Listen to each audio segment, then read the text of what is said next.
남가주 사랑의 교회 주일 예배 메시지입니다.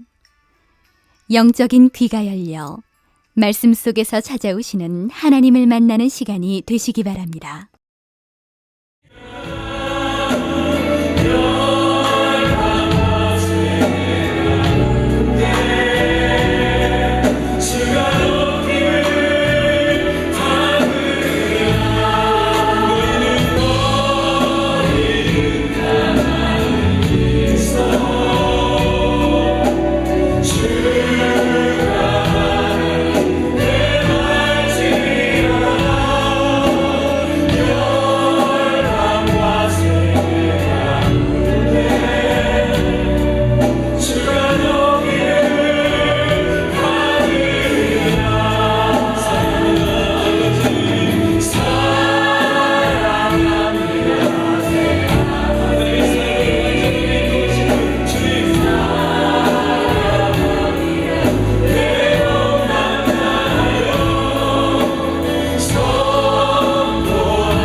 주께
영권으로 강력하게 붙들어 주시고 목사님의 말씀 가운데 기름 부어 주시옵소서.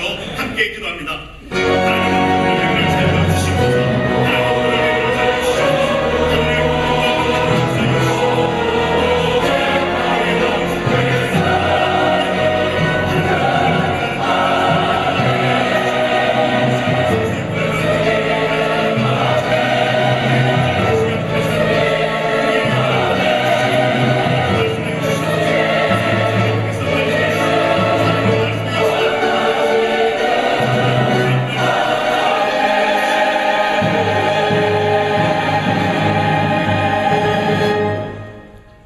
하나님 아버지, 예수 믿고 구원받아 하늘나라 소망 때문에 매일 승리하면서 살아계신 주님 이름을 높여드립니다.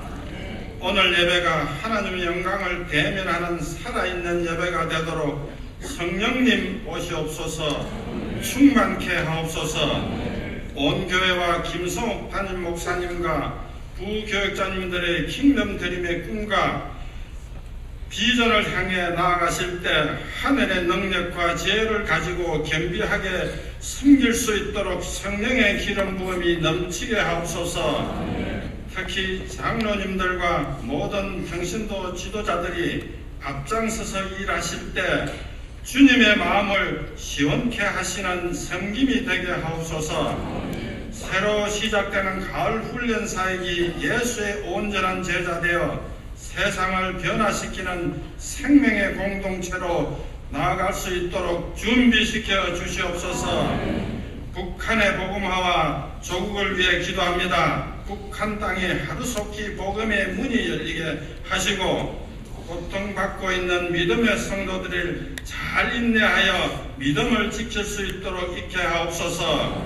조국 대한민국 여러가지 어려운 일을 통해 위정자들과 온 국민이 역사의 주인이신 살아계신 하나님을 만나게 하옵소서.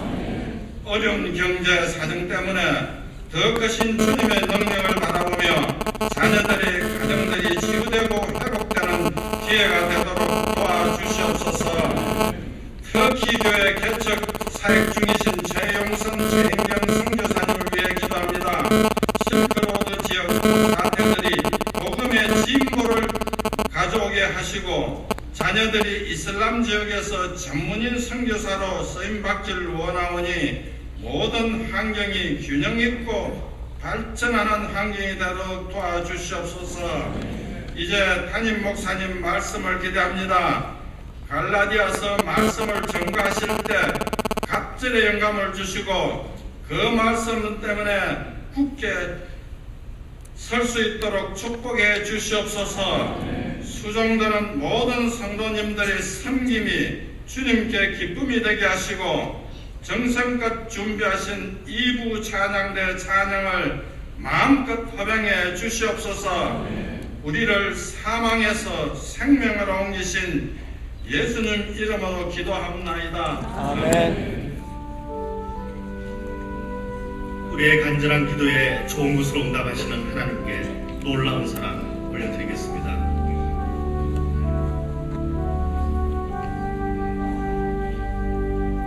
놀라운 사랑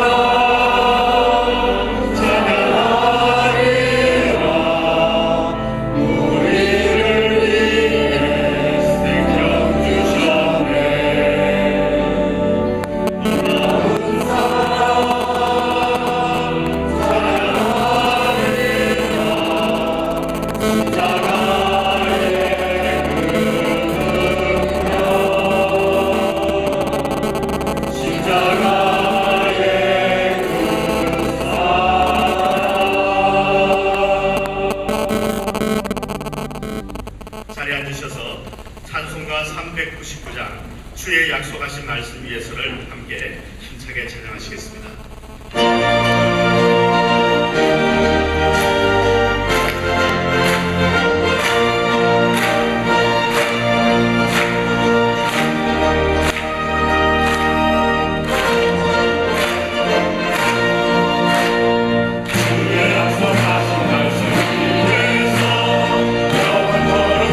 찬송하리라 소리 높여 주께 영광을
주님의 이름으로 환영합니다. 특별히 노동절을 맞이해서 다른 곳에 가지 않으시고 주님께 예배드리는 모든 분들에게 하나님의 은혜가 넘치기를 바랍니다. 우리 옆에 분과 인사하시겠습니다. 내 이름을 아시나요? 한번 보시죠. 대답해 주십시오. 내 이름은 김삼순이라고 얘기해 주시면 되겠습니다. 우리는 간혹 살다 보면 이름을 잊고 옆에 앉아 계신 분들 이름을 잊을 수 있지만 우리 하나님은 오늘 특별히 연휴 때 다른 곳에 가지 않고 주님께 예배드리시는 여러분들의 이름을 끝까지 기억하실 줄로 믿습니다. 오늘 우리 담임 목사님께서 말씀 증거하시는 동안에 이름을 부르시는 하나님의 음성을 들으시기를 바랍니다. 먼저 오늘 우리 나은가족 사랑의 교회를 방문하신 모든 분들을 진심으로 환영드리고요. 예배를 마치신 후에 새로 오시는 분들은 예배당 뒤편에 있는 새가족 환영실로 오시면 저희가 기쁨으로 섬기겠습니다. 공동체 소식 전해드립니다. 가을 사역을 시작하면서 순장 순모 교장님들과 함께하는 순장 순모 수양회를 돌아오는 토요일 오후 5시 30분부터 저희가 진행을 합니다. 특별히 목자의 심장이라는 주제로 이원상 목사님께서 말씀을 증거해 주시고요. 또 순장 수모님들을 위해서 또 많은 분들이 사랑으로 또 그 섬김에 감사하면서 아주 또 푸짐한 선물도 준비했습니다. 여러분 요즘 교회 분위기 아시죠? 참석하면 많은 좋은 일들이 많이 있습니다. 교우장님들께서는 특별히 순장님들 한 번씩 점검해 주시면 감사하겠습니다. 제4차 개척교회 창립 감사 예배가 다음 주일 오후에 있겠습니다. 다음 주에 다시 한번 말씀드리겠습니다. 매달 첫 주일은 킹덤 드림 센터와 하나님의 비전을 위해 물질로 헌신하는 주일입니다. 9월부터 매주 목요 연합 기도회를 드리게 되는데요. 먼저 준비된 영상 보시겠습니다.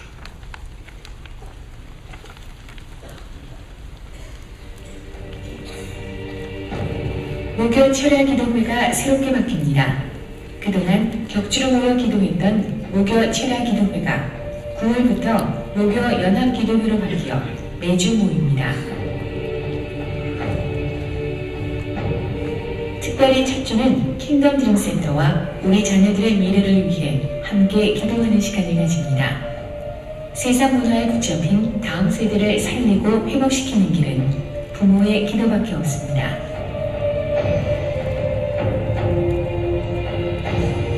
부모의 기도는 결코 땅에 떨어지지 않습니다.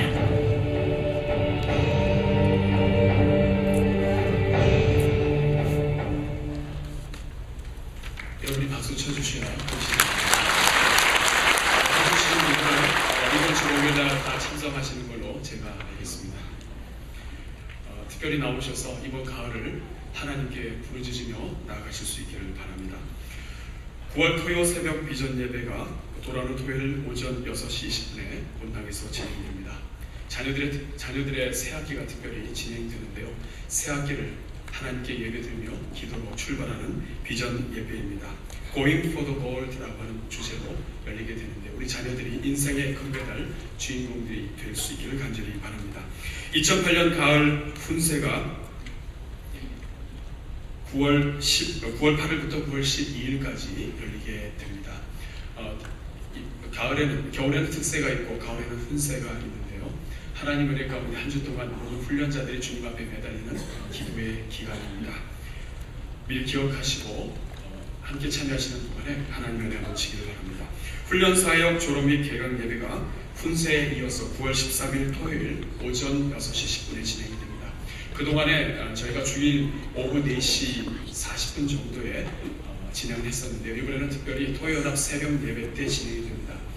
오후 6시 10분이 아니라 오전 6시 10분입니다. 모든 졸업생들과 또 입학생들은 다 참여하시게 되겠습니다. 2008-2009년 평신도훈련 및 평신도 성경대학 과정 등록 신청을 받습니다. 사역반과 세일군반 그리고 성경대학의 크로스웨이와 성경탐구 조직신학 등을 신청하시게 되는데요. 한 해 동안 열심히 하나님 은혜 가운데 설 수 있는 좋은 기회입니다. 계속해서 모집하고 있습니다. 성격 유형별 자리학교 세미나가 9월 10일부터 5주간 진행됩니다. 월간 큐티브기 생명의 삶에서 날마다 솟는 샘물로 이제 내일부터 진행이 바뀌게 되는데요. 모든 훈련생들은 이 책을 가지고 진행하게 됩니다. 서점에서 구입하실 수 있습니다. 어와나 등록을 계속해서 받고 있습니다. 오늘까지 받고 오늘 미처 신청 못하시는 분들은 이번 수요일날 9월 3일 오후 6시 30분까지 체육관으로 직접 자녀들을 데리고 오시면 되겠습니다. 사랑의 한국학교 신입생 등록 오늘까지 합니다. 5차 청년부 특별 새벽 기도회가 내일부터 3주 동안 진행됩니다. 우리 젊은이들이 하나님을 향해 두 손 들 때에 우리 젊은이들의 인생을 주님께서 붙잡아 주실 줄로 믿습니다.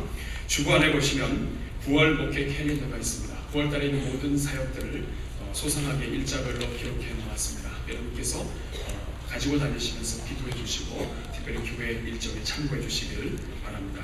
또한 주반에 보시면 9월의 기도라고 하는 기도 안내 책자가 있습니다. 이 안에 여러분께서 보시면 담임 목사님의 9월 기도문과 또 여러 기도 제목들이 있습니다. 목회를 주관하시는 하나님 안에서 우리 담임 목사님의 그 목양의 마음과 기도의 제목, 그 마음을 소상히 할 수 있습니다. 또한 킹덤 드림 센터와 훈련자 특별 새벽 기도회, 훈세 그리고 다락방을 위한 기도 제목들, 각 부서별 기도 제목들이 있습니다. 꼭 성경책에 넣어 가지고 다니시면서 기도해 주시면 감사하겠습니다. 내일은 노동절로 교회 새벽 예배 후에 교회 문을 닫습니다. 새벽 예배 후에 너무 오래 기도하시면 집에 못 가시는 수가 있습니다. 8시에 클로즈합니다. 마음껏 기도하시는 후에 8시 전에 나가시면 되겠습니다. 노동절 연휴 때문에 오늘은 저희가 식사를 주방에서 제공하지 않습니다. 그동안 식사 때문에 갈까 말까 고민하시다가 많이 당황하셨는데 오늘은 그냥 부담 없이 바로 집으로 가시면 되겠습니다. 교육선교관의 ASI 행사가 선정되었습니다. 봉사에 관심 있으신 분들은 샘B 컨택해 주시고요. 사랑 최고 오케스트라 2부 찬양대, 4부 찬양대에서 계속해서 찬양대원 모집하고 있습니다. 지난 여름을 은혜로 달구었던 여름 성령축제 다시 일어서는 기억하시죠? 말씀을 오늘 많이 나누게 되었는데요. CD와 DVD 말씀집이 나왔습니다. 나가시다가 청동상에서 구입할 수 있고요. 두 개를 함께 구입하시는 분들에게는 좀 더 좋은 가격으로 드린다고 합니다. 이번 금요일과 토요일 IT 컨퍼런스 대회가 있고요. MCM 교실 수강생 모집합니다. 일본 오클랜스 신청 계속 받고 있고요. 이를 멕시코일 선교팀에서 함께 사무실 스페니쉬를 통하신 분을 찾고 있습니다. 축하드릴 가정 소개해드립니다. 이상규 염승현 형제자매의 결혼을 축하드리고요. 켈리를 얻으신 가정 축하드립니다. 스풀을 당하신 가정이 있습니다. 고서동선 장로님, 유재광 은덕 성도님의 장이 되시는데요. 지난 주간에 소천하시고 장례 은혜 중에 마쳤습니다. 또한 김영애 집사님의 시어머니 되시는 고이창 권사님의 천국 환송 예배가 9월 4일 목요일 오후 3시 로즈힐 메모리얼 체플에서 진행됩니다. 유가족들에게 하나님의 위로와 은혜가 있기를 바랍니다.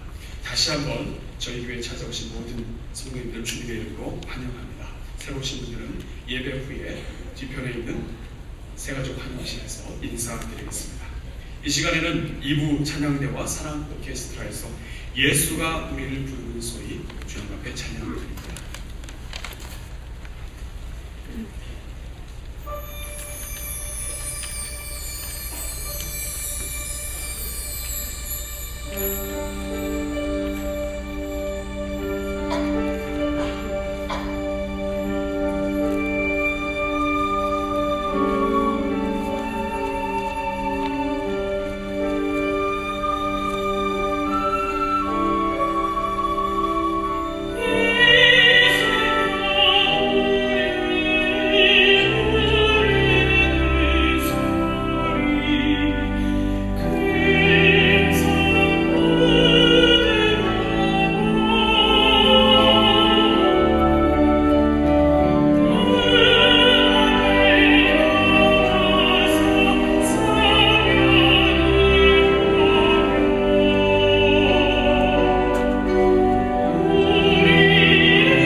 말씀은 갈라디아서 4장 21절에서 5장 1절까지의 말씀입니다. 제가 가진 성경으로 신약 성경 306면에 있습니다. 갈라디아서 4장 21절에서 5장 1절까지의 말씀을 찾으셔서 교독하시겠습니다. 21절입니다. 내게 말하라. 율법 아래 있고자 하는 자들아, 율법을 듣지 못하였느냐? 기록된 바 아브라함이 두 아들이 있으니 하나는 계집종에게서 하나는 자유하는 여자에게서 낳다 하였으나 계집종에게서는 육체를 따라 낳고 자유하는 여자에게서는 약속으로 말미암았느니라. 그것은 비유니 이 여자들은 두 언약이라. 하나는 시내 산으로부터 종을 낳은 자니 곧 하가.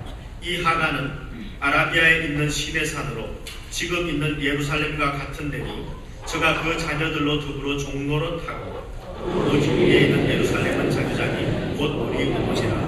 기록된 바 잉태치 못한 자여 즐거워하라. 그렇지 못한 자여 소리질러 외치라. 이는 홀로 사는 자의 자녀가 남편 있는 자의 자녀보다 많음이라 하였으니 형제들아 너희는 이삭과 같이 약속의 자녀라. 그러나 그때에 육체를 따라 난 자가 성령을 따라 난 자를 핍박한 것 같이 이제도 그러하도다. 그러나 성경이 무엇을 말하느냐? 계집종과 그 아들을 내어 쫓으라. 계집종의 아들이 자유하는 여자의 아들로 더불어 유업을 얻지 못하리라 하였느니라. 그런즉 형제들아 우리는 계집종의 자녀가 아니요 자유하는 여자의 자녀니라. 그리스도께서 우리로 자유케 하려고 자유를 주셨으니 그러므로 굳세게 서서 다시는 종의 무게를 매지 말라. 아멘. 이 말씀을 가지고 김성우 목사님 나오셔서 굳세게 서십시오라는 제목으로 말씀을 증거해 주시겠습니다.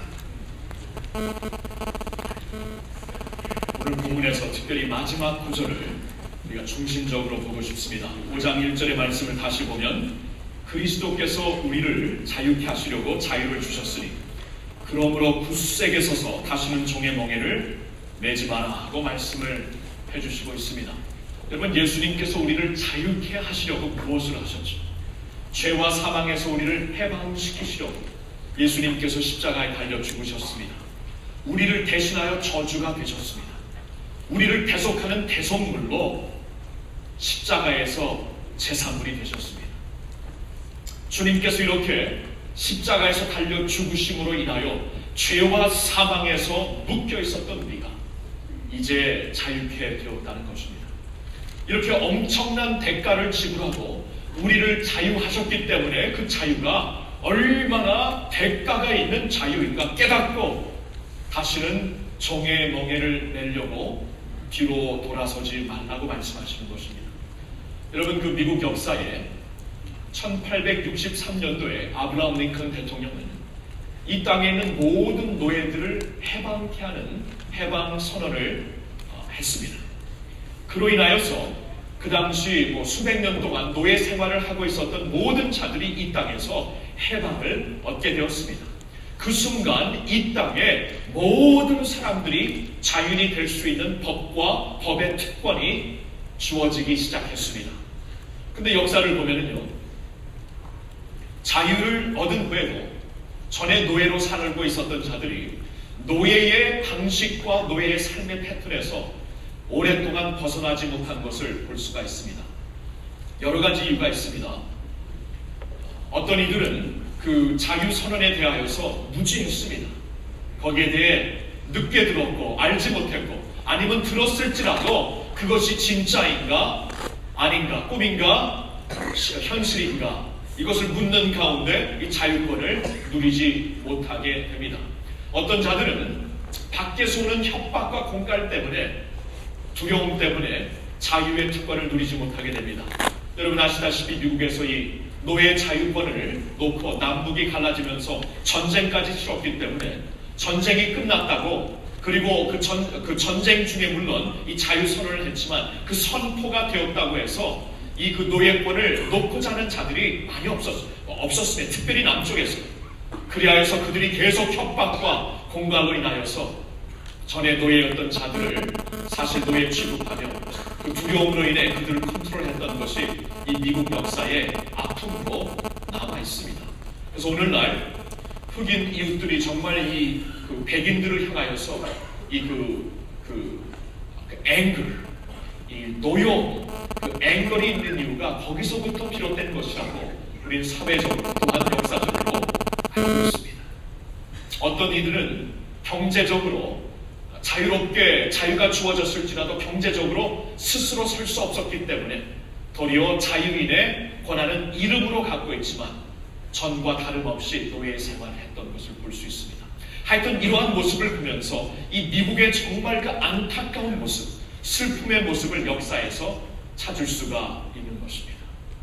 자유가 선포되어서 모든 자들에게 자유가 권한으로 주어졌지만 그것을 누리지 못했던 것은 비극이었습니다. 이 나라의 오늘까지 아픔이 됩니다. 영적으로 보면은 그 역사의 한 사례보다 훨씬 더 큰 아픔이 하나님에게 주어질 수 있습니다. 하나님께서 우리를 자유케 하시려고 우리에게 엄청난 대가를 지불하시고 예수 그리스도로 인해 우리를 자유케 하시고 아들 삼아 주셨는데 아들의 명분을 버리고 자꾸 종의 모습으로 돌아가려는 우리의 모습으로 하나님이 얼마나 슬퍼하실까, 안타까워하실까 우리가 상상할 수 있어야 합니다. 여러분, 탕자의 스토리를 잘 아시죠? 성경에 보면 탕자의 스토리를 보고 우리가 감격을 하게 됩니다. 왜냐하면 그 결론이 굉장히 감동적입니다. 방탕하며 아버지 곁을 떠나서 완전히 그 죽게 되었던 아들이 이제 정신을 차리고 아버지께로 돌아옵니다. 아버지께로 돌아와서 아버지, 제가 아들로서 살기에는 이제는 저의 그 모든 라이트를 잃었습니다. 아들로 삼아주지 마시고 한 하인으로 취급해 주세요. 정신을 차리고 이제 성숙해진 아들이 아버지께로 그렇게 돌아오게 됩니다. 아버지는 그를 포옹하고 그에게 손가락에다 가락지를 끼워줍니다. 너는 내 아들이다 라는 증명이죠. 그에게 아들의 옷을 입혀줍니다. 그리고 모든 사람들이 있는 자리에서 큰 축제의 자리를 엽니다.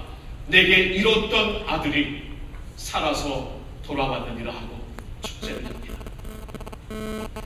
아들은 모든 라이트를 잃고 아버지께로 돌아왔지만 아버지는 끝까지 기다리시면서 그를 받아주시는 사랑의 아버지의 모습으로 그려주십니다. 이게 바로 하나님의 모습이요, 그 하나님께서 우리를 받아주시는 장면으로 모든 그 탕자의 스토리가 끝났기 때문에 매우 감동적입니다. 근데 한번 가상을 해볼까요? 한번 이매지네이션을 해봅니다. 근데 만일 그 다음날 그 아들이 아니야, 아버지께서 나를 아무리 아들로 받아주실지라도 나는 아들이 될 자격이 없어, 나는 아들로서 살 수가 없어 하면서 도리어 아버지께서 껴주신 아들의 이 그 반지를 떼어놓고 하인의 옷을 입고 나가서 하인의 옷을 한다면은 그것은 아버지에게 얼마나 큰 아픔이요 모욕이 될까 우리는 생각해 볼 수 있을 것입니다. 지금 갈라디아 교인들에게 그런 오류가 보여지고 있습니다. 하나님께서 자유를 주신 것을 그들이 망각하며 종의 몽해를 다시 매기 시작합니다. 오늘 우리들에게도 이런 일이 있을 수가 있습니다. 하나님께서 우리에게 예수 그리스도로 인하여 자유를 주시고 아들의 명분을 주셨습니다. 누구든지 그리스도 예수 안에서 하나님을 아버지로 알 수도 있고 부를 수도 있는 엄청난 축복을 주셨습니다. 그런데도 불구하고 우리가 믿음에 굳게 서지 못할 때에 의심할 수 있습니다. 내가 과연 하나님의 아들인가? 하나님이 정말 나의 아버지가 되시는가? 의심할 수 있습니다. 의심은 나중에 두려움이 됩니다. 아버지가 하나님이 나의 아버지가 아닐 때는 상황이 두렵습니다. 환경이 두렵습니다. 사람들이 두려워집니다. 두려움은 나중에 우리로 하여금 절망에 빠지게 만듭니다. 내가 산을 향하여 눈을 들리라, 나의 도움이 어디서 올꼬 하고 이 질문으로 끝나는, 해답 없이 끝나는 질문을 하게 되며 절망에 빠지게 되는 것입니다. 아들로서 누릴 수 있는 권한과 아들로서 파워풀하게 하나님의 뜻을 쫓아 살 수 있는 특권을 주셨는데 우리가 믿음 위에 굳게 서지 못할 때 아들로서 누려야 되는 특권도 잊어버리고 아들로서 감당해야 되는 사명도 망각해 버린 채 두려움 가운데 살 수밖에 없는 오늘 우리의 모습도 볼 수가 있습니다. 근데 성경에서는요, 여러분, 우리가 예수 그리스도 안에서 하나님의 아들이 된 것이 무엇인가 이렇게 설명을 해주십니다. 사역반 훈련의 마지막 콜수인 사역반을 저와 함께 하게 될 때 항상 로마서 8장을 우리가 먼저 공부하게 됩니다. 로마서 8장만큼 우리가 아들로서 산다는 것이 무엇인가, 아들로서 누릴 수 있는 명분과 특권이 무엇인가, 우리의 사명이 무엇인가를 명확하게 알려주는 장이 없습니다. 로마서 8장을 보면 이렇게 시작이 됩니다. 그러므로 그리스도 예수 안에 있는 자에게는 결코 정죄함이 없나니 이는 그리스도 예수 안에 있는 생명의 성령의 법이 죄와 사망의 법에서 너희를 해방하였습니다. 우리의 해방을 선포합니다. 예수 그리스도 안에서 우리가 해방되었다는 겁니다. 전에는 우리가 죄 가운데 멍에를 메고 살고 있었지만, 죄로 죄의 삭은 사망이어서 사망의 두려움을 피할 수가 없었지만, 예수 그리스도 안에서 하나님이 우리를 해방시켜 주셨다는 겁니다. 근데 그 해방과 함께 우리에게 주어지는 것 두 가지가 있습니다. 첫째는 우리에게 하나님의 성령을 주셔서 우리로 하여금 영의 사람이 되게 합니다.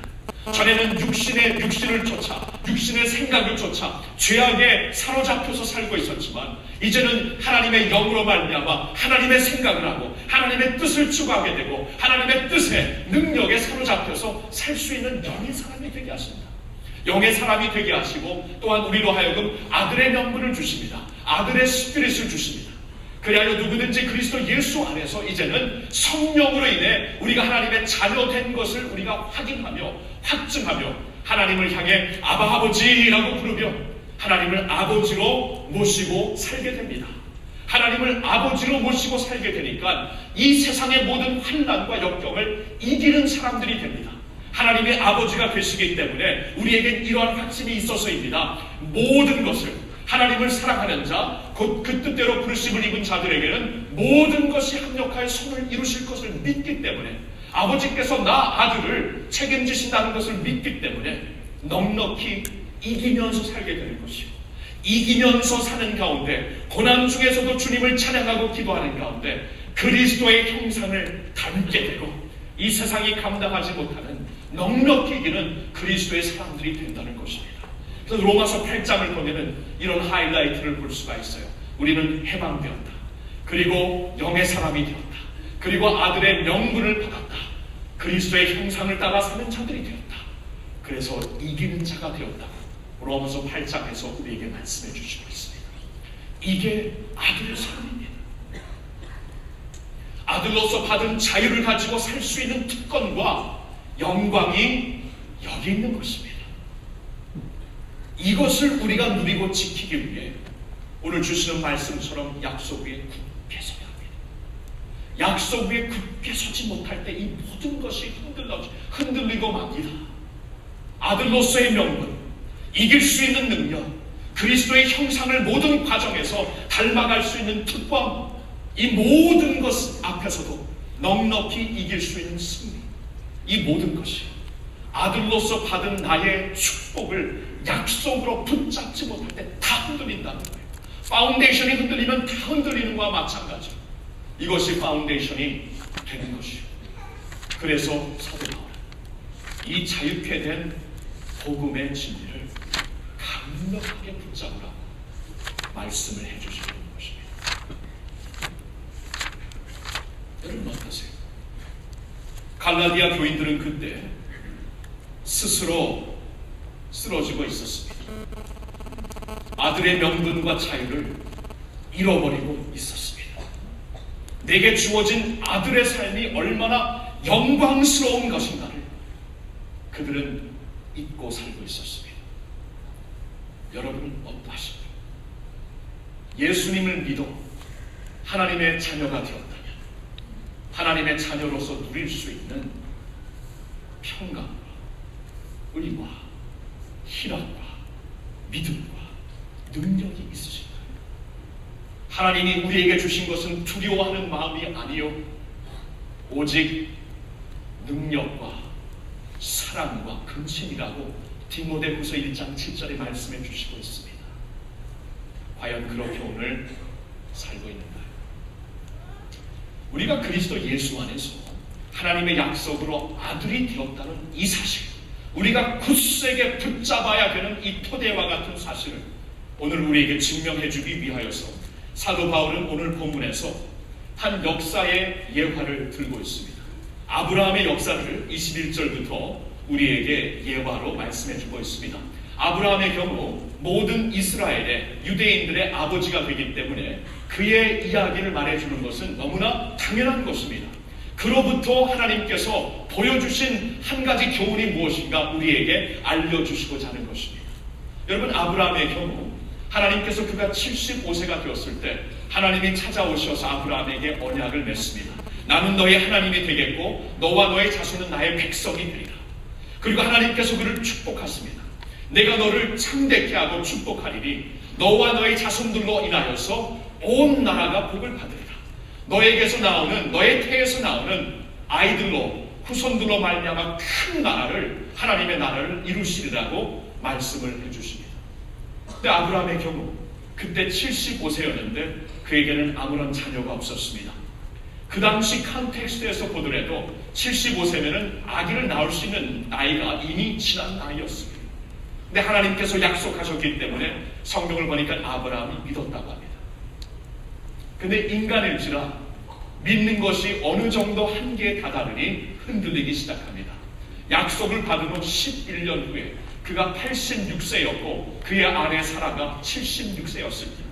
이제 정말 그 당시의 컨텍스트를 보더라도 아기를 낳을 수 있는 가능성이 완전히 없어졌기 때문에 그들은 이제 부부로서 계산을 하기 시작합니다.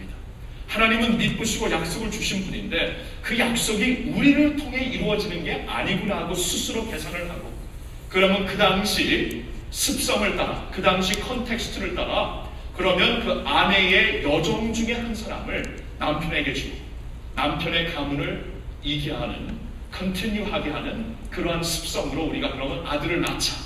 인간들의 계산이었지만 그 당시 더 이상을 생각할 수 없는 그들의 눈에는 그 방법뿐이 없었던 것입니다. 그래서 사라의 여종 하갈을 이제 아브라함에게 줍니다. 아브라함이 그래서 하갈로 인하여서 첫 번째 아들을 낳게 됩니다. 그 아들의 이름이 이스마엘이죠. 오늘 본문 말씀 23절에 보면 이 이스마엘을 향해 그는 혈육에 따라 낳은 아이라. 영어로 보면은 a son born in an ordinary way. ordinary way. 자연적인 방법으로 갖게 된 아들이었다라고 말씀을 해주십니다. 그런데요, 하나님의 원래 약속은 어떠한 다른 방법으로 아들을 주시려는 게 아니었고, 아브라함과 그의 아내 사라를 통해 아들을 주시려는 것이었고, 하나님은 약속에 믿으시고 신실하신 분이기 때문에 그 약속을 잊지 아니하십니다. 인간의 방법으로 그것을 대처하게 하려고 했지만 하나님은 기어코 그의 약속을 이루시고 맙니다. 그래서 아브라함이 100세가 되었을 때, 사라가 90세였을 때 하나님께서 그의 능력으로 아들을 허락하십니다. 그 아들은 이삭입니다. 23절 마지막 부분에 보면 이 이삭을 가리켜 그는 약속의 아들이었다고 성경은 말씀합니다. 이스마엘은 ordinary son, 이 두 번째 이삭은 son born according to the promise, 약속의 아들이라고 말씀을 해주시고 있습니다. 이 두 번째 아들을 가리켜 26절에 보니까 그가 진정 자유함을 얻은 아들이었고, 30절에 보니까 그 약속의 아들에게 하나님께서 약속하신 모든 유업이 그에게만 주어질 것이라고 말씀을 해주시고 있습니다.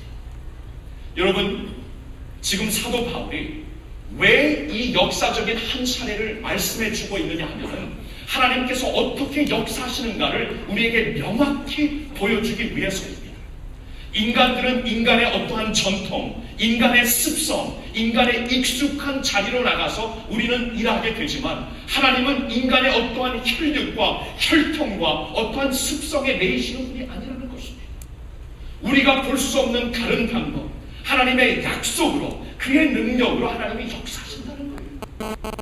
두 아들을 보면서 하나들은 그냥 혈육을 통해 낳은 아들이었지만 그에게 약속과 자유가 간 것이 아니요, 다만 하나님의 약속과 하나님의 말씀과 능력으로 얻게 된 이삭을 통해 하나님의 유업과 축복이 주어졌다는 것을 우리에게 알려주려고 이 사례를 들고 있는 것입니다.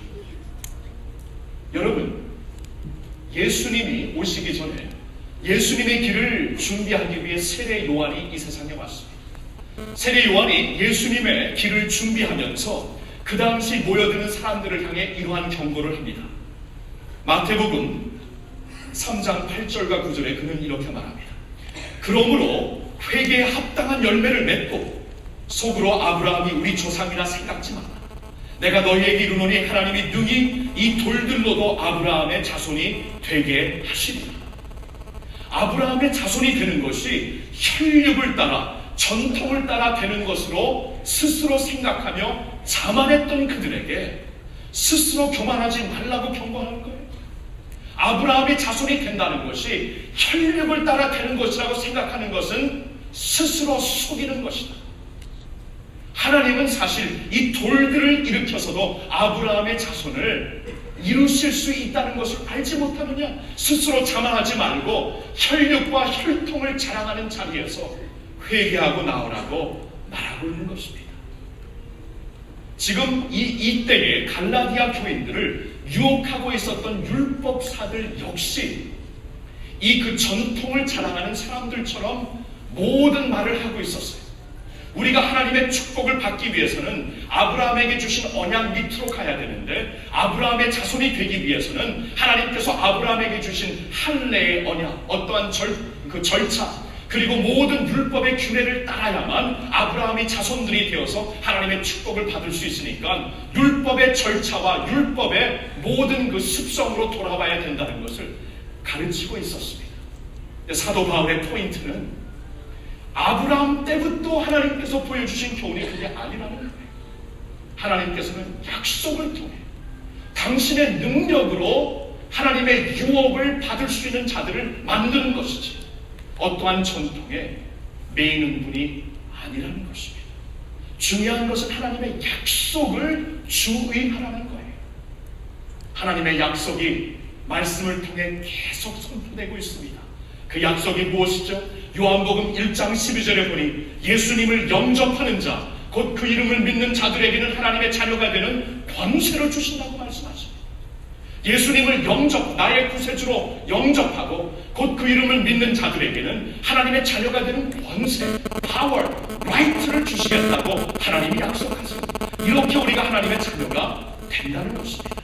로마서 8장 16절에 보니까 성령이 친히 우리 영으로 더불어 우리가 하나님의 자녀인 것을 확 증거하시는, 하나님이 보내신 성령님께서, 예수를 믿는 우리에게 주어진 성령님께서 친히 우리의 영으로 더불어 우리가 하나님의 자녀이 된 것을 증거하시며 우리로 하여금 하나님께 아바 아버지라고 부르게 하시는 것이 바로 하나님의 약속에 의한 것이라고 말씀하시는 거예요.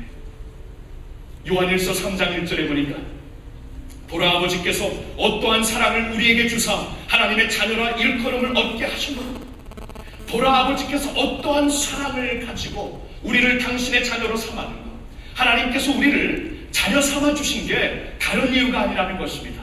하나님이 우리를 사랑하시기 때문에, 사랑하는 자들을 그냥 저주의 자리에 버려둘 수 없기 때문에 하나님께서는 그 사랑을 가지고 우리를 찾아오시어서 그의 독생자 예수 그리스도로 인해 우리를 살려주시고 구원하시고 아들로 만드셨다는 거예요.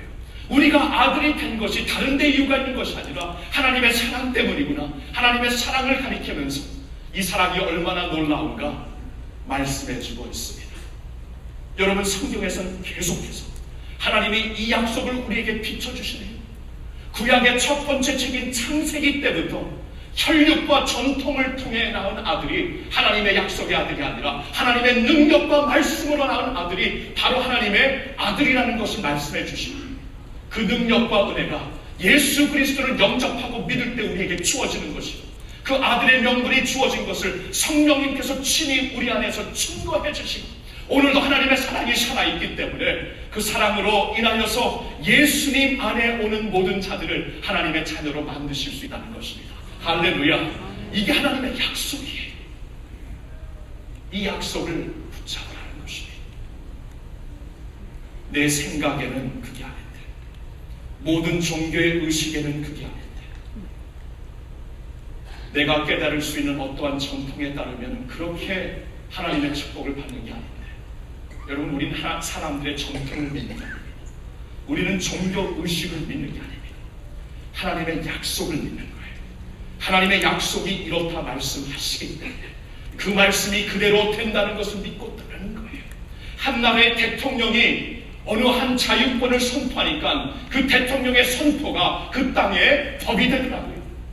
하물며 천지를 지으신 하나님께서 이것이 나의 약속으로 이루어지는 축복이다라고 말씀을 하시는 그 약속이 이 모든 우주를 지배하는 하나님의 진리가 되는 게 아닙니까? 하나님이 말씀하시기 때문에 그 약속을 붙잡는 것입니다.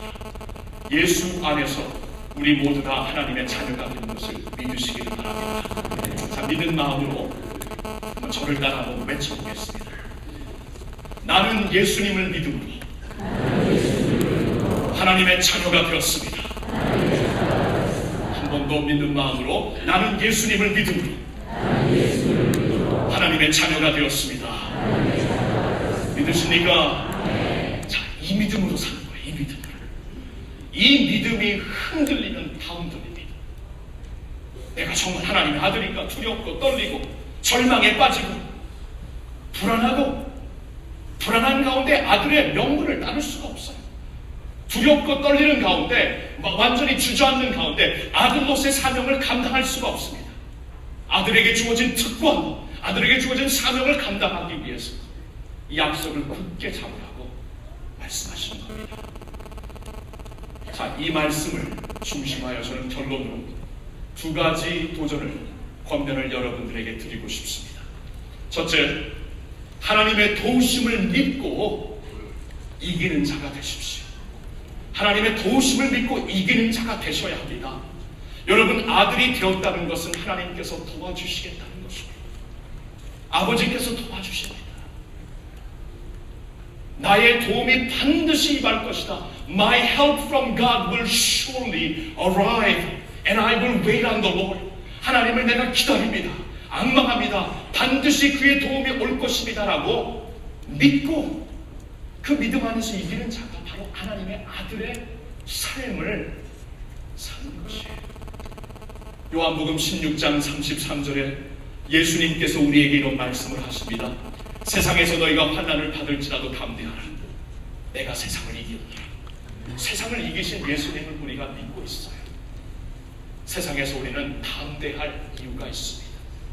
요한계시록을 보면은 믿는 자들을 가리켜 3번이나 이렇게 말씀하십니다. 믿는 자들은 이기는 자들이라. 이기는 자들이라. 이기는 자들이라. Overcomers. They are overcomers. 이기는 자들이다. 그게 바로 믿는 자들을 보여주는 모습이라고 요한계시록에서 말씀하십니다. 빌립보서 4장 13절에 내게 능력 주시는 자 안에서 내가 모든 것을 할 수 있다고 사도 바울은 고백을 합니다. 그 간증이 어디서 고백되었는가 하십니까? 감옥에서 고백됩니다. 환경과 주위를 보면은 그렇게 고백할 수 있는 이유가 하나도 없지만 내게 능력 주시는 자가 있기 때문에 나를 도와주시는 그분이 계시기 때문에 내가 나를 도와주시는 그분 안에서 주님 안에서 내가 모든 것을 할 수 있다. 그가 말을 할 수 있는 것입니다. 아들이라면 우리도 이 믿음을 가지고 나에게 도우심이 되시는 하나님을 믿고 이기는 자가 되어야 해요. 언젠가 한번 여러분들과 나눈 적이 있지만 오래전에 뉴욕 데일리 뉴스 신문에 정말 그 감동적인 기사가 실려 있었습니다. 그 기사를 보면은 어느 한 청소년이 뉴욕시티에서 한 빌딩에 올라가 투신 자살을 하려고 꼭대기에서 막 준비하고 있었습니다. 소방대원들이 부랴부랴 동원이 되어서 밑에 그물을 깔고 그를 설득하려고 합니다. 뛰지 말라, 뛰어내리지 말라. 시간이 지나니까 청소년 상담 전문가가 와서 그 청소년을 향해 뛰지 말라고 설득을 하려고 합니다. 그 꼭대기에 있었던 청소년의 이름은 마이클 뷰캐넌이었습니다. 17살짜리 청소년이었습니다. 그는 어렸을 때 갓난아기였을 때 어머니가 이 그 마약 중독으로 마약 오버도스로 세상을 떠나게 됩니다. 그러니까 태어나면서부터 엄마의 젖을 먹으면 마약으로 몸이 망가졌던 친구예요. 그의 아버지는 감옥을 수없이 드나드는 행포자였습니다. 아버지에게 계속 매맞으며 공포 가운데 17년을 살았던 거예요. 더 이상 소망을 찾지 못해 그 어린 나이에 뛰어내리려고 자살하려고 했던 것입니다. 막 밑에서는 그를 설득하려고 하는데 어느 한 신사가 옆에 있는 이머전시 사다리로 그 높은 빌딩을 올라갑니다. 위험한 곳으로 올라가서 그 마이클 군에게 조심스럽게 다가갑니다. 다가가서 손을 내밉니다. Come to me, I will be your father. Come to me, I will be your father. 내게 오너라, 내가 네 아버지가 되리라. 이 마이클 군이 그 한마디에 마음이 녹더라고요. 그분의 손을 잡고 내려옵니다. 그 신사의 이름은 윌리엄 팍스. 윌리엄 팍스는 그 위에서 약속한 대로 마이클 군을 자신의 아들로 입양을 합니다. 그리고 그 기사가 씌어졌을 때는 2년이 지나 2년 동안 행복한 부자지간의 모습을 실었던 기사였습니다. 여러분, 우리가 두려움과 어려움 속에 있을 때 필요한 것이 무엇이죠? 아버지의 손길이죠. 아버지의 손길. 우리에게 그때 필요한 것은 그 어려운 자리로 찾아오시는 아버지입니다. 그 아버지가 나의 하나님이신데 하나님이 오늘도 찾아오시어서 내 손을 잡아라. 나는 내 하나님이다. 나는 내 아버지다. 내가 너를 도우리라. 내게 오너라 하고 아버지께서 말씀을 하시고 있습니다. 아버지께서 나를 지금 부르시며 내 이름을 아시고 나를 향해 손을 내미시고 있는데 그 자리에서 더 이상 자포자기하지 마세요. 그 자리에서 주저앉지 마세요. 하나님의 아들은 하나님의 도우심을 믿는 자들입니다. 나의 생명을 주관하시는 아버지의 손길을 믿는 자입니다. 그 자리에도 아버지가 계십니다. 주저앉을 필요가 없습니다. 주님 안에서 다시 설 수 있습니다. 그래서 로마서 8장에 나를 사랑하는 그분으로 말미암아 넉넉히 이기는이라고 고백하고 있는 것입니다. 사랑하는 성도님, 하나님의 도우심이 반드시 임한다는 것을 믿으시고 어떠한 상황에서도 긍정적인 마음을 가지시고 하나님의 도우심을 받고 이길 수 있기를 예수님의 이름으로 축복합니다. 한 가지 더 권면의 말씀을 드립니다. 우리가 아들 된 것을 확실히 붙잡고 살고 있기 때문에 이제 둘째로 하나님의 뜻을 깨닫고 이제 능력으로 전진하셔야 합니다. 하나님의 뜻을 깨닫고 능력으로 전진하십시오. 하나님의 아들이 되었다는 것은 이제 아버지의 뜻을 알고 실행할 수 있는 자가 되었다는 뜻을 말해주는 겁니다. 전에는 아버지 밖에 있었기 때문에 아버지의 뜻을 알 길이 없었습니다. 이제는 아버지 품 안에 있기 때문에 그분의 뜻을 알 수가 있습니다. 그분의 속삭임을 들을 수가 있습니다. 그분의 가슴 맥박 소리를 들을 수가 있습니다. 전에는 아버지의 뜻을 안다고 할지라도 희미하게 알았던 것이고 희미하게 안다고 할지라도 그 뜻을 반드시 이루어야 되는 그러한 사명감은 우리에게 없었습니다. 그러나 이제는 아들이 되었습니다.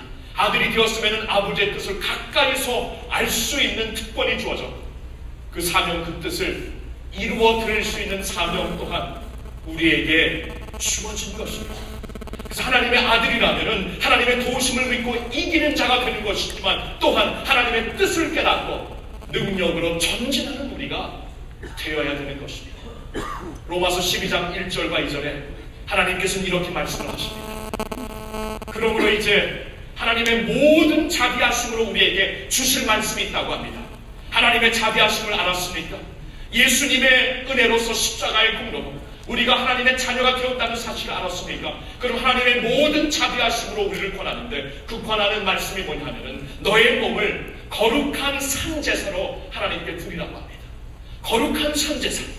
이 하나님의 엄청난 자비를 통해 예수님의 십자가를 통해 하나님의 자녀가 되었다면 이제 우리가 살아야 될 우리의 모습, 우리의 삶을 거룩한 산제사로 하나님께 드리라는 거예요. 우리의 삶 자체가 하나님께 드려지는 기쁨이 되라는 것입니다. 근데 하나님 앞에 드려지는 거룩한 산제사가 된다는 게 어떻게 이루어집니까? 로마서 12장 바로 그 다음 절 2절에 보니까 너희는 이 세상을 본받지 말고 오직 마음을 새롭게 함으로 변화를 받아 하나님 아버지의 선하시고 기뻐하시고 온전하신 뜻을 분별하라.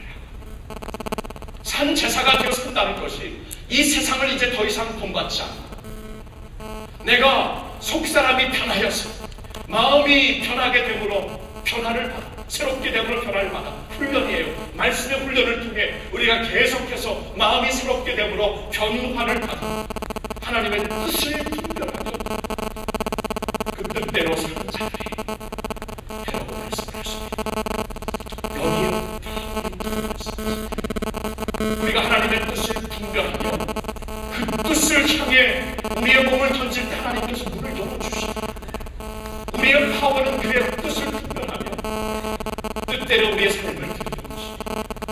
여러분, 바다에서 헤엄을 치고 이 파도를 반대 방향으로 가면 그렇게 힘들고 멀리 가지도 않습니다. 그러나 파도 한번 씌워내면서 엄청난 힘이 있습니다. 우리 삶의 파워이 거기 있더라고요. 하나님의 뜻이 지금 이쪽으로 향하고 있고, 하나님의 뜻이 지금 이러한 방향을 향해 하나님께서 파도를 부어주시고 있고, 그 파도를 내가 분별하면서 탈 때 우리에게 파워가 있는 것이죠. 이런 일이 있었다가 클리블랜드 브라운스 풋볼 팀 헤드코치가 언젠가 그 데이브 레딩이라는 분이 언젠가 그 프린스턴 고등학교에 초청을 받아 거기서 이제 모든 그 주리를 풋볼에 대해서 가르치며 너무나 땀을 많이 흘린 후에 이제 그 학교에서 샤워를 하려고 이제 짐네지움에 들어가서 샤워를 했는데 나중에 나오려고 하니까 문이 닫혀 있었대요. 그래서 30분 동안 소리를 질렀는데 30분 후에야 겨우 사람이 와서 문을 열어줬다고 합니다. 근데 문제는 문이 닫혀 있는 게 아니었어요. 그 문잡이에 버튼이 하나 있어요. 그 샤워를 하는 데에서 밖에서 아무나 들어오지 못하게 그 안에서는 누르나 버튼만 누르면 그냥 열리는 것이었어요. 근데 버튼을 누르지 못해가지고 그가 30분 동안 갇혀있어갖고 이따만한 풋볼 코치가 나 살려달라고 소리를 질렀던 거예요. 그래서 그날 그 다음날 마을 신문에 이러한 헤드라인이 실렸다고 합니다. 230파운드의 풋볼 코치 열린 방에 갇히다. 문은 열려 있었지만 그 엄청난 등치를 가지고 등치를 가지고도 꼼짝을 못했다는 거예요. 그럼 우리의 모습이 그게 아닙니다. 하나님의 뜻을 분별만 하면 돼요. 그걸 하나 딱 누르면 됩니다.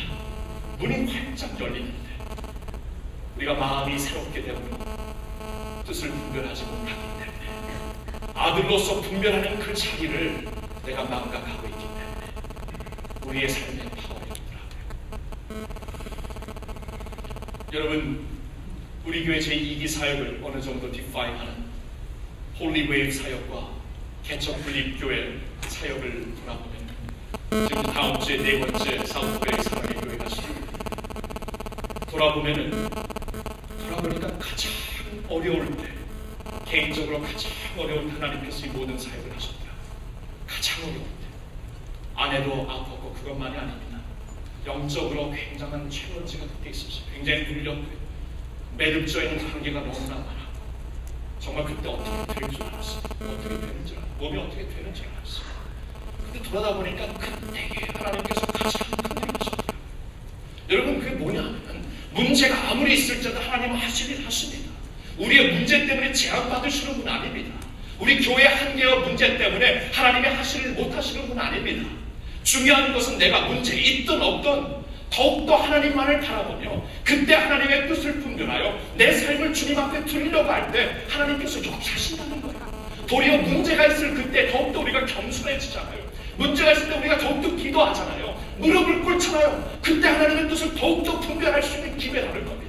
아무리 문제가 있고 어려움이 있을지라도 우리가 하나님의 아들이라면 우리가 할 일이 하나 있어요. 하나님의 뜻이 무엇입니까? 이 아픔과 어려움 속에서도 하나님의 뜻을 분별하며 그 삶을 향해 우리 자신을 과감하게 던지려고 합니다. 그때 하나님께서 엄청난 일을 하시더라고요. 돌아보니까 그게 보이네요. 가장 힘들었을 때 하나님께서 가장 강력하게 역사하셨고, 사랑하는 성도 여러분, 요새 많이 힘듭니다. 경제적으로 힘들고 사회적으로 힘듭니다. 그러나 이때 우리가 붙잡아야 되는, 굳게 서야 되는 진리가 있습니다. 하나님의 약속으로 말미암아 우리가 아들과 딸이 되었다는 진리입니다. 이 사실을 내가 굳세게 믿는다면 하나님의 도우심이 내가 임한다는 것을 믿고 그 자리에서 이기는 자가 되어야 하며, 이 자리에서 어떠한 환경과 아픔과 프레셔 가운데서도 나는 매 순간 내 마음을 말씀으로 새롭게 하며 하나님의 뜻을 분별해요. 하나님의 선하시고 기뻐하시고 온전하신 뜻을 분별해요.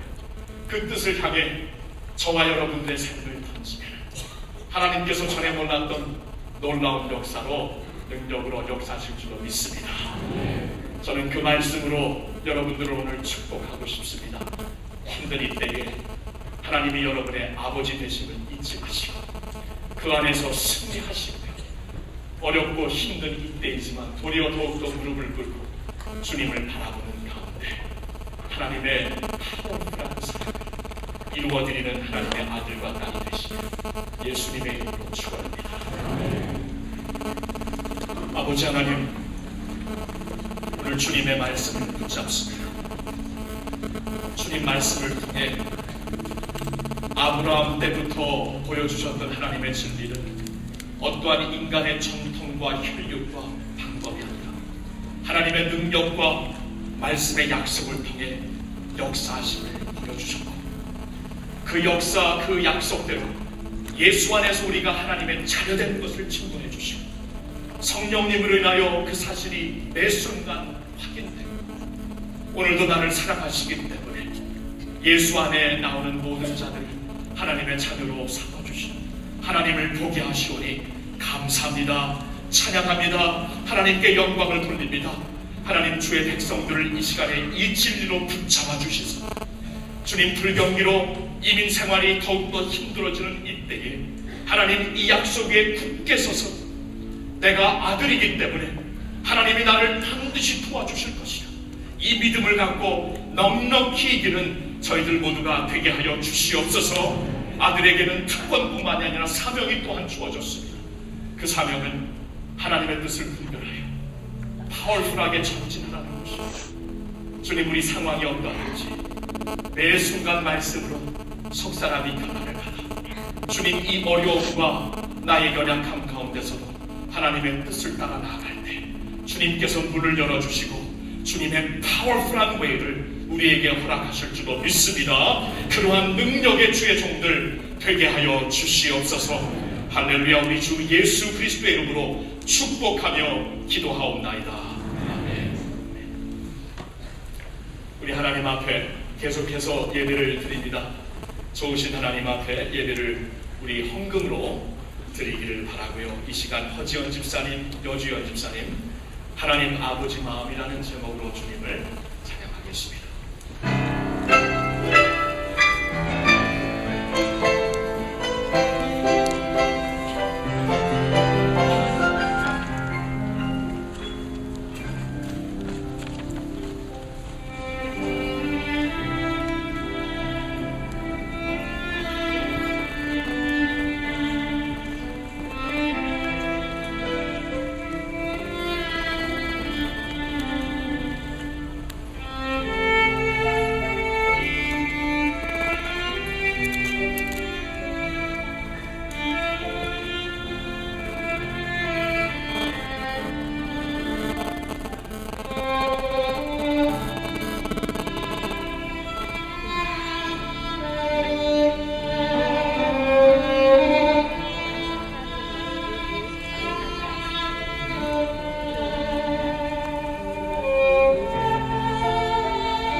주님의 이름으로 축원합니다.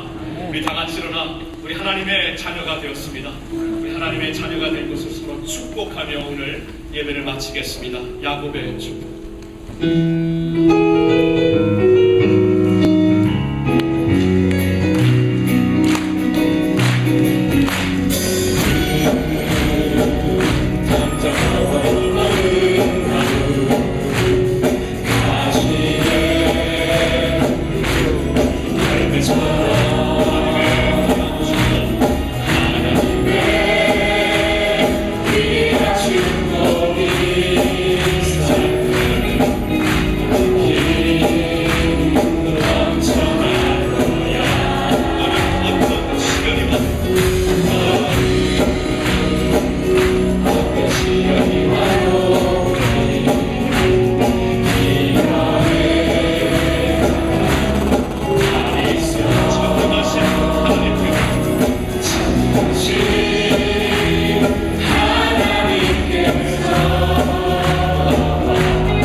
당신은 하나님의 사랑입니다. 또 한 번 당신은 하나님의 선물입니다. 할렐루야. 지금은 우리를 하나님의 사랑, 하나님의 선물, 하나님의 축복으로 만들어주신 우리 주 예수 그리스도의 은혜와 하나님 아버지의 변함없으신 그 사랑과 오늘도 이 사실을 깨닫고 믿음 위에 굳세게 서게 하시는 성령님의 교통하심 축복하심이 여기 나와 서로를 축복하며 하나님을 수용하시는 모든 주의 백성들 위해 이제로부터 영원토록 함께 하시기를 간절히 축원하옵나이다. 아멘.